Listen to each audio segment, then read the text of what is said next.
Or do you know, like the Jungle Queen, like that little boat that takes you around and it says, "Oh, this guy lives here and this that." Oh yeah, You can get just tourist like traps in like, yeah.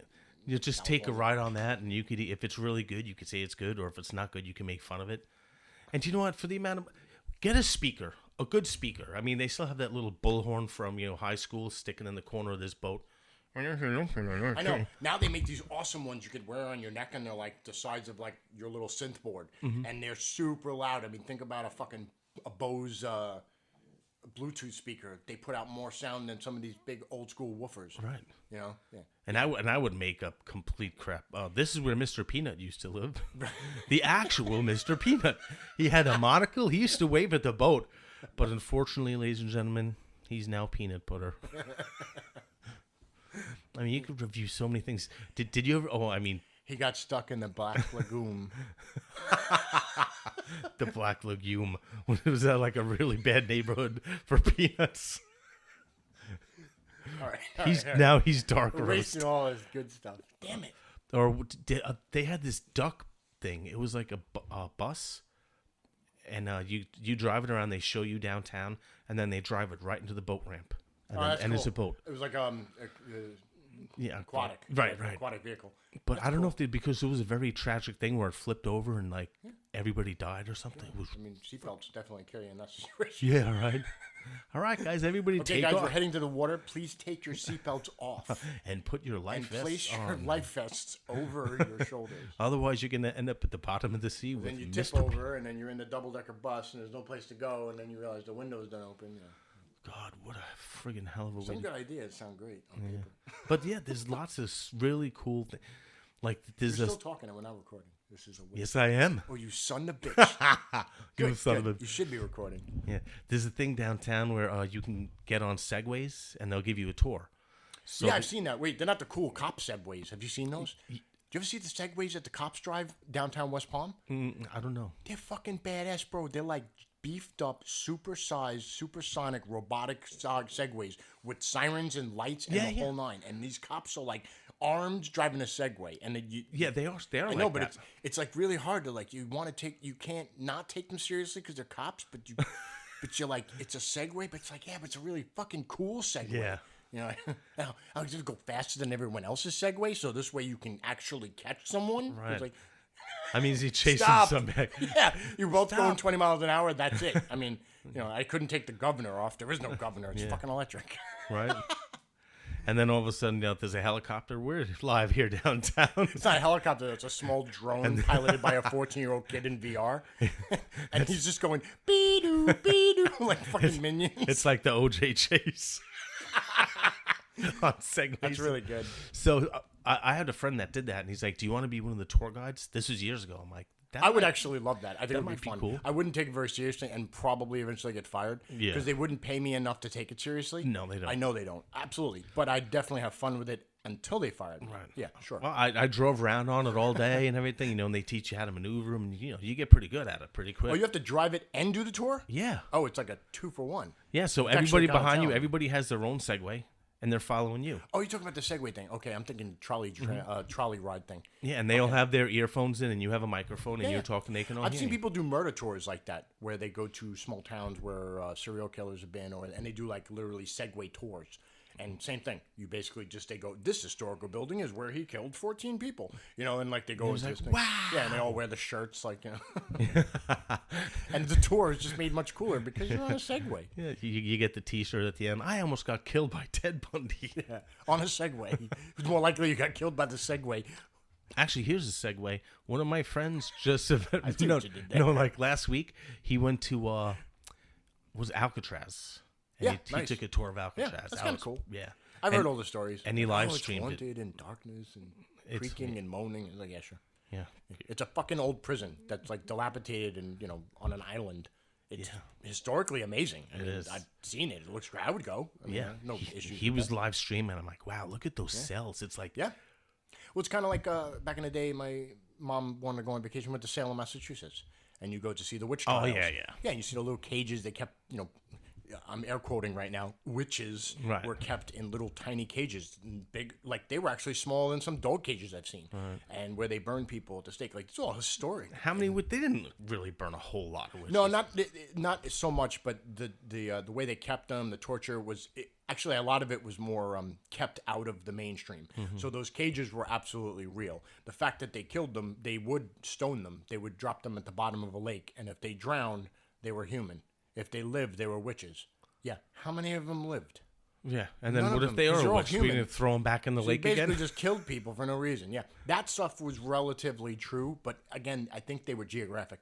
But all that aside, you go there and you see like that stone and that cage was there 200 years ago, whatever it was, and you're like, and it's like now we're over here like on a tour with some guy in a cheeky shirt and bad hair, and he's like, "This is where we killed witches," and we're all there watching it, you know.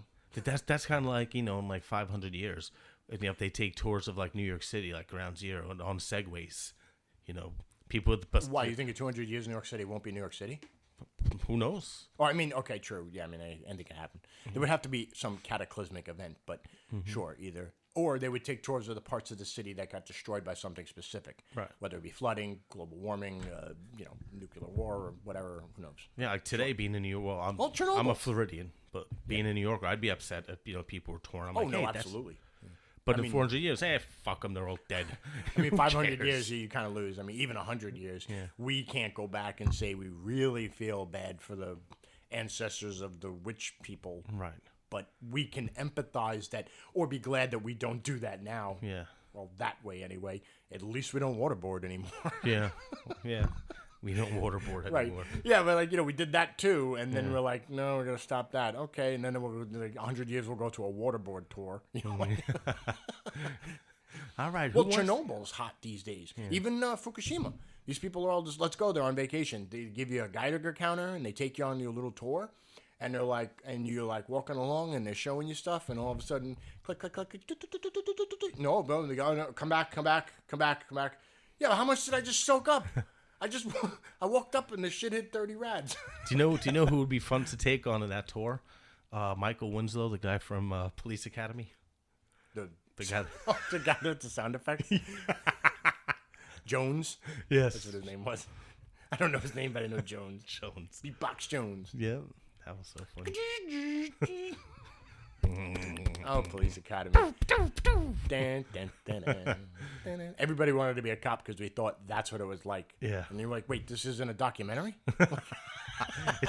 No, it's a documentary. Proctor! Hightower. It's a documentary.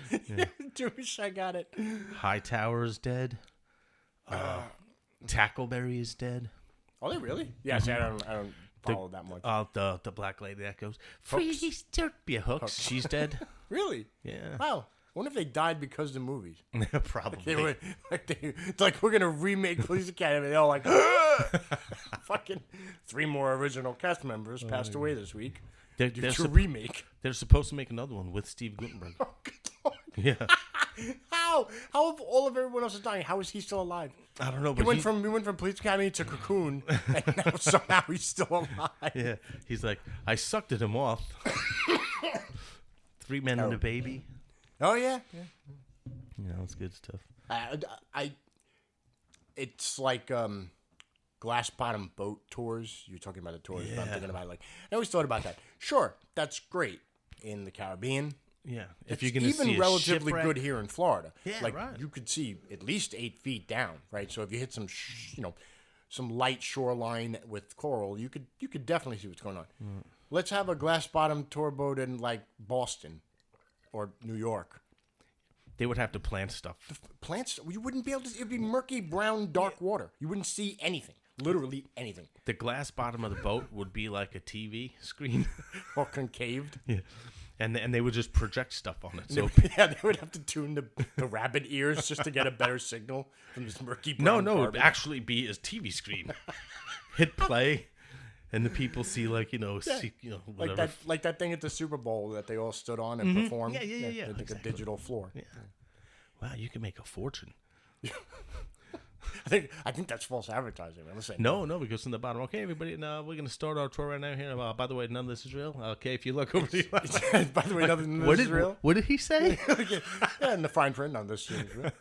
Do you ever see those pranks where they do the elevator and they coat the floor in the same thing, and then when you get in, and all of a sudden, like the floor drops out and it starts falling, and people freak out, like they hit the wall.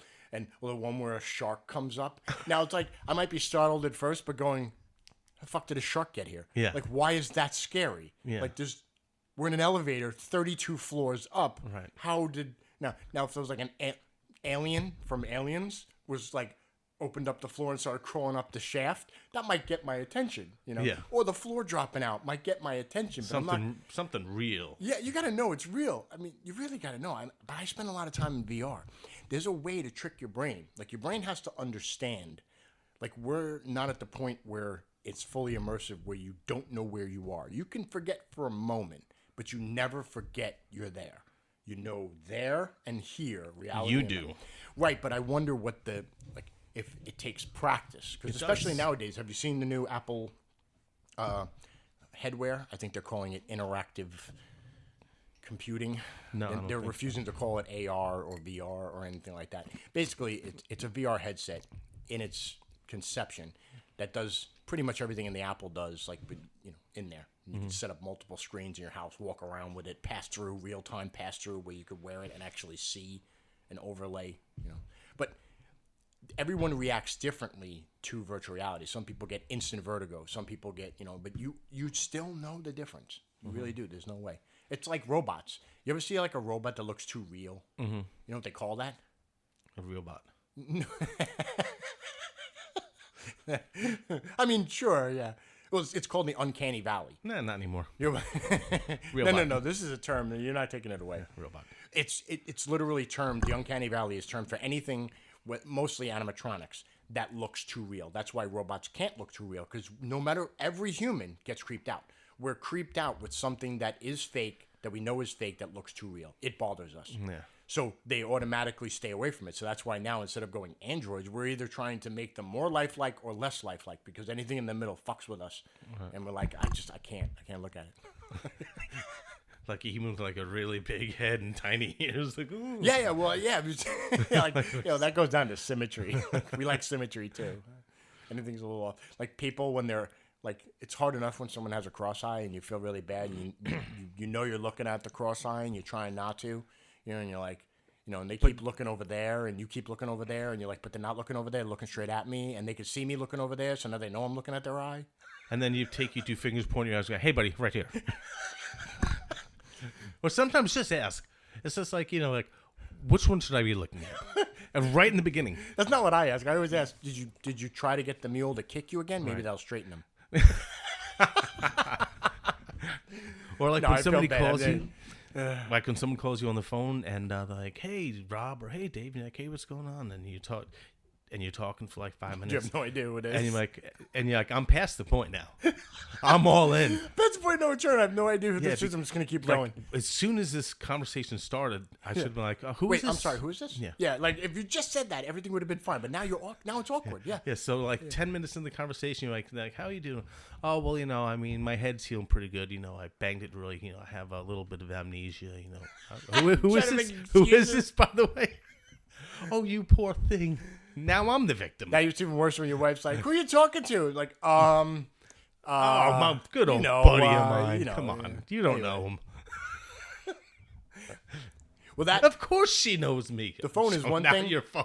I'm hoping you had their number, because phones kind of solved that. I mean, caller ID solved that years ago, right? So if you had their number and you put it in their phone, it's John's calling but sometimes I forget to store someone's number. Right. Yeah, I'm trying to never do it. We're getting old, man. And senility's going to catch up real quick. Yeah.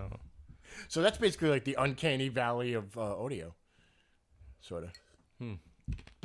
Actually, they're using it for elderly people. I saw they're putting VR things on elderly people and like showing them like old stuff and playing old music, and just for a few minutes to reinvert memories, to bring them back. No, it just makes them really happy. Oh, sure. And now they're trying to use that as a Yeah. way to try to help. to stir up. Yeah, and they were showing it. Oh, yeah. I saw it was like on the local news. And they were interviewing the people like, I feel real good. It reminded me of being back in this. Because it's funny, you can try to explain something to somebody, you can show them a video, you can put them in a movie theater, but there's something immersive about VR that once you get past it, and we don't have that kind of problem, so it's hard to us to understand what it would be like. You know, I've done a lot of stuff in VR, but skydived, swam in a shark tank, you know, the 360 videos. They're a lot of fun. They really, if you can just accept it, you learn to just enjoy it. But it does make you feel way more like you're there than anything else. But I need to get one of those. It's fun. Again, you know, they lose a lot of value if you're not going to use them. That's why the Apple thing, it's $3,500 fucking dollars. Wow. Yeah. Okay. So you have, you know, it's VR. So one way or another, there's people like cooking, right? And they're setting up in the kitchen. You can set up timers above your food, and you can see what's going on. You're wearing a headset. I'm cooking, and I can see just like I'm looking through camera, right? Like it's real time footage moving. So there's a timer over my chicken. There's a timer over my soup, and it's all virtually digital. But now I put that there. Once I walk away, I go to the living room. I had set up a giant television in my living room where, let's say, you're watching the Giants game or the Yankees game, right? That stays there. So if I go in and cook, stir the soup, all right, 10 minutes left, you walk back into the living room. It's not like you're looking at your television. You're looking at a giant screen inside the visor. No one else can see this but you. Okay, before this goes any further, I want to make sure I understand this. Are you actually really physically cooking your food? Yes. Okay. That's what I'm saying. Your stove. Okay, so your it's not like a environment. game where you're pretending. No. That's my point. It's AR. Now that's the part of AR, augmented reality, where it's a mix. We talked They about call that it mixed before. reality, augmented reality. It's a version of being able to see through the world, but adding an overlay. So you can imagine, like you said, whether it be medical or let's say you worked as, I don't know, you're an engineer in a water treatment plant, and they're like, Bob, go down and check the gears. So you put on these goggles or like Google Glass or something like this, and you go down there, and they're all set up where instead of looking at the dials, you're looking at an overlay of what needs to be done. So you look over the, let's say, the pressure valve. Pressure valve is teetering at 70% nominal. So instead of having to look at every individual thing, you get an overlay of your situation. So in certain, I can see this in our future. Like for surgery, like a doctor doing surgery, something like that. I'm sure they could implement it in some way, sure, but it would have to be more.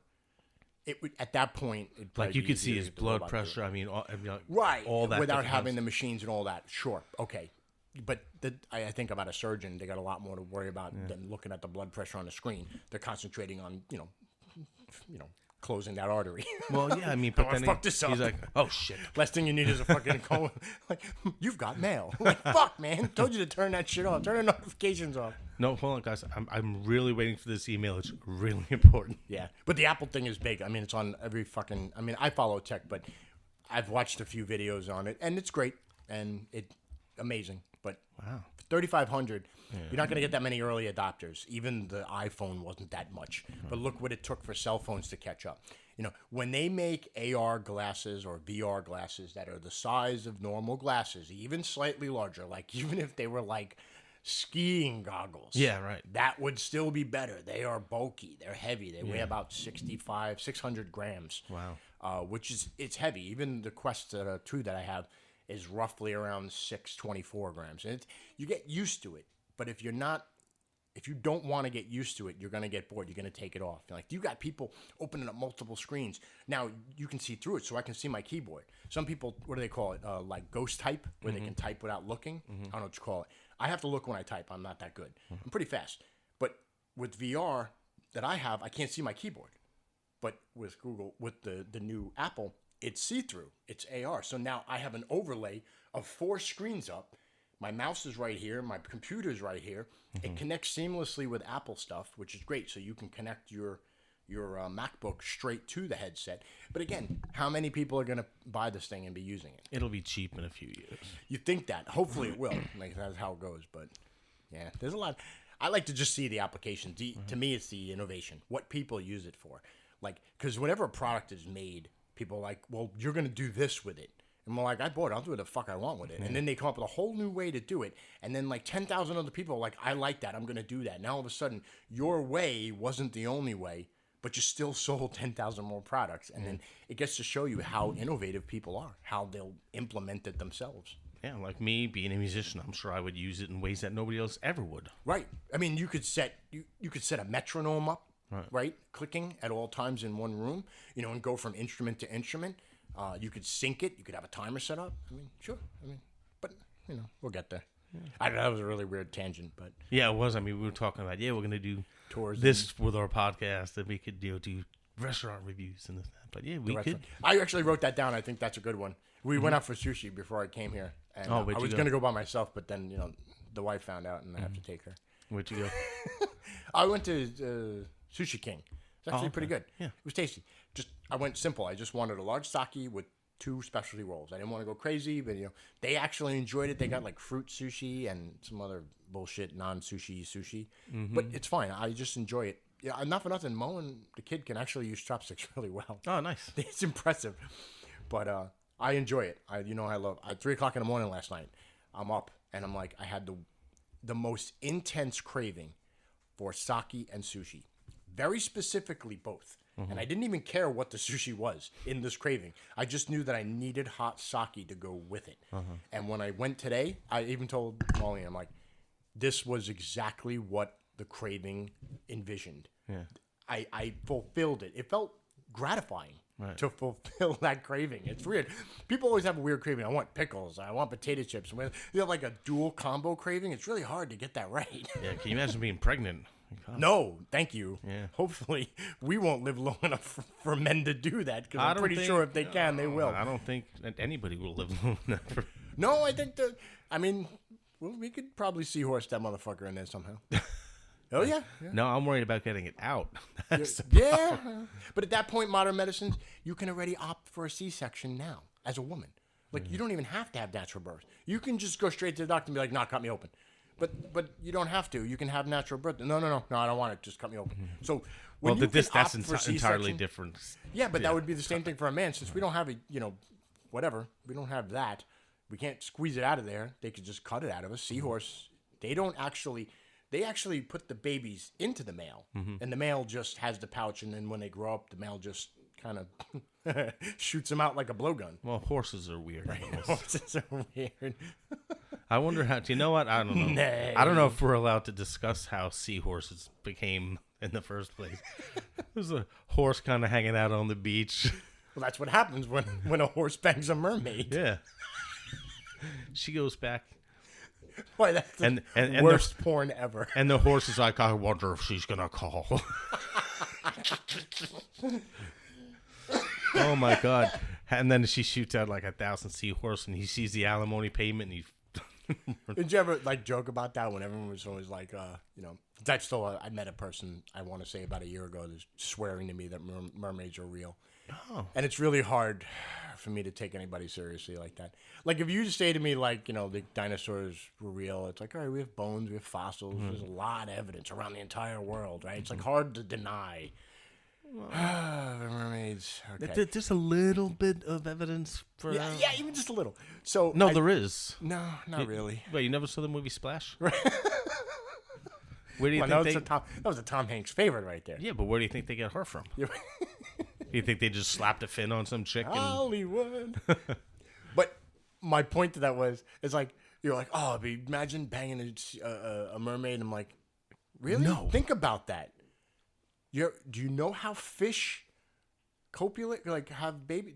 They just lay the eggs and then you jack off on the eggs. Yeah, and you fertilize them. Right. You have the wrong part of the fish. I think it was Futurama that did it, where they had the other side. It was like the fish body on top, but the legs on the bottom.